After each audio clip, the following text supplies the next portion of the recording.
Hello everyone, welcome back to my channel. This is Melissa with Enchanted Emerald, bringing you a reading for Pisces, Sun, Moon, Rising, and Venus signs for love for the week of August 16th through August 22nd, 2026. Out of the traditional Rider-Waite deck, we have the Six of Wands, the Page of Wands, the Queen of Swords, the Strength card, and the Magician. So looking at this energy, really feeling Pisces as though there was something in your dynamic with your connection in which you let your guard down, and it was out of a result of a sense of false security. You felt secure, you felt solid in this connection, and something happened along the way that kind of shattered your hopes and dreams, right? And I feel as though it's important to remember that glass shatters, right? It cuts you to your core. And I feel as though there's a sense where on one part of your feelings, you're feeling like, you know what? There's no coming back from this, right? And then there's a reminder that kind of comes in with this that plastic bends, right? You adapt. And there's a need here for you to be flexible in how you view things, flexible in how you move in the direction of repairing these things. I feel as though you know your feelings are not up for debate, and that's perfectly fine. I feel as though you're sitting in a space where you are self-aware enough to know that you were triggered by this. This is really hurting you on a deep level because there's a core wound that you're working on healing from your childhood. So looking at the situation, in order to heal this, you're going to have to heal that wound from childhood or past lifetimes.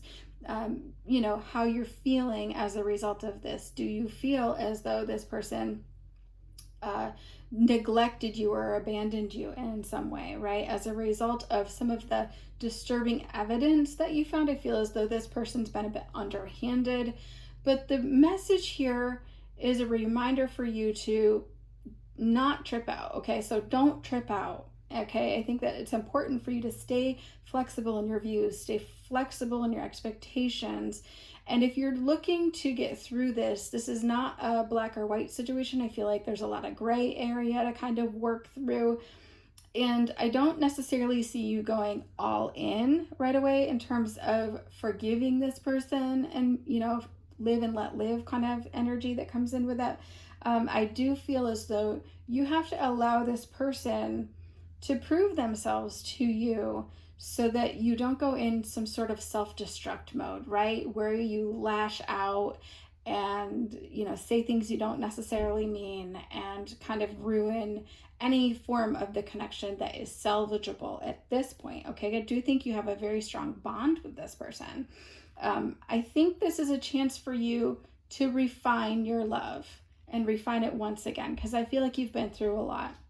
You've been to hell and back with this person, right? I think as though you have survived a lot of emotional difficulties in your relationship, and that could have been disagreements, it could have been job losses. There's a lot of different things that I'm kind of feeling that come in with that. But I think you realize that, love isn't a fairy tale, right? If fairy tales aren't real, or there's some kind of energy that kind of comes in with that, and you realize that relationships are hard work and you're willing to put in the work, right? You've put in so much already. And I think that the jury is still out for you to decide whether you're going to ever trust this person again. And only you can decide that for yourself.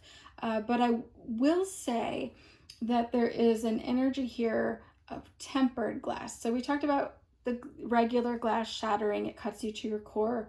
We've talked about plastic and how it's bend and its shape, you can be flexible with that. But tempered glass is stronger, it's more resistant, and it will make your bond stronger. So if you're comparing some of these things that are happening to that, this is something where you can bend and still not break, right? Your relationship can still stay together in this. And I think that it's about you looking at the situation and realizing that you have the ability to bend at will. So you have the ability to yield to these circumstances if you so choose to, right? I think that the bond is still there. There's just been a shift in the dynamic that you have to kind of overcome. And the question becomes, can you rebuild the trust? And if you're going to rebuild this trust, again, that's where you do have to kind of go all in. You have to decide for yourself if that's something that you can do, because you'll have to be able to do it with your whole heart, to really look at the situation and forgive the person, and then also not hold that against them going into the future, into future disagreements, bringing it up, that kind of thing. We have to leave the past in the past, so to speak, if you are to forgive. Now, we talk about forgive, but it's hard to forget, right? Well, you're not meant to forget this. This is you and this person, this connection, you working together to do things differently. And it's going to take a lot of conscious effort on both your parts. So if that's something that you choose, your relationship does have the ability to return back to that baseline relationship. But let's set the intention that it doesn't go back to the baseline, because there was something that was happening that caused this to happen in the first place.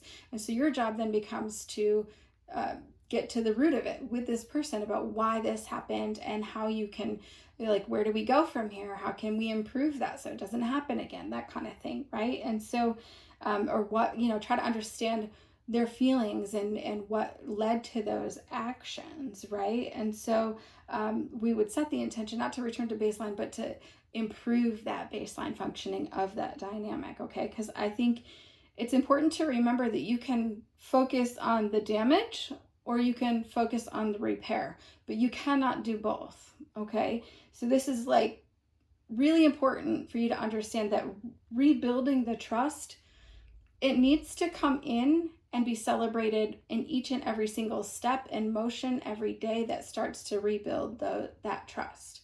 But the very first step should be that person coming forward with complete 100% honesty about what happened and why and where it went wrong. Because what was the root of the issue? Did this person gain some emotional intimacy outside of this partnership because at some point communication broke down between the two of you? I mean, only you'll be able to answer that, and that's just a clue of where some of that might lie. But it's important to just know that forgiveness is not a weakness, okay? Other people's opinions do not matter here. It takes a lot of strength and it takes a lot of courage to open your heart back up after this situation, right? It takes a lot of strength after a disappointment to still be open, to still want to work on things, and to still put in that time and energy. So know that your love won't just survive this. If that's what you choose for yourself, it'll make it stronger than ever. It will be an unbreakable bond. So beautiful energy, Pisces. I do so hope that this helps you on your journey. If you've watched this reading all the way through, thank you so much to each and every one of you. Let me know in the comments where you're watching from. Say hi.